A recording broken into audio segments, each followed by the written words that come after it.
Idea propose చేశారు sir. Blood bank Telangana movie propose చేశారు. ఆయన ప్రపోజల్స్ ఇనిషియేట్ చేసిన హెల్త్ కమిటీ ద్వారా మనం ఏంటంటే చారిటబుల్ ట్రస్ట్ వారిని అప్రోచ్ చేయడం జరిగింది.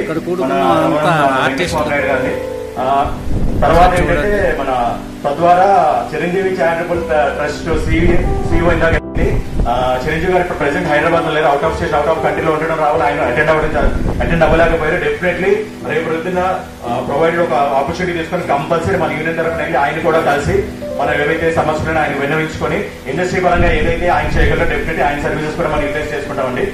ఈ ఆపర్చునిటీ తీసుకుని బ్లడ్ డోనర్స్ కి బ్లడ్ డొనేట్ చేసిన ప్రతి ఒక్కరికి మన కుటుంబ సభ్యులు అందరి తరఫున నేను కృతజ్ఞతలు తెలుపుకుంటానండి పేరు పేరున. అండ్ నెక్స్ట్ ఏంటంటే కమిటీస్ వైపు చూసుకుంటే ఇందాక మాట్లాడుతున్నాం, ఏది మనం చేసినట్టే మనకి మీడియా ఫోకస్ అవ్వాలి. మీడియా ఫోకస్ అవుతేనే మనం ఏంటంటే మన యూనియన్ గురించి తెలుస్తుంది. 2010లో స్థాపించబడిన ఒక యూనియన్ అంటే చాలా లిమిటెడ్ పీపుల్ తెలుసు. 10 సంవత్సరాల తర్వాత 2012లో 10వ వార్షికోత్సవం జరుపుకున్నప్పుడు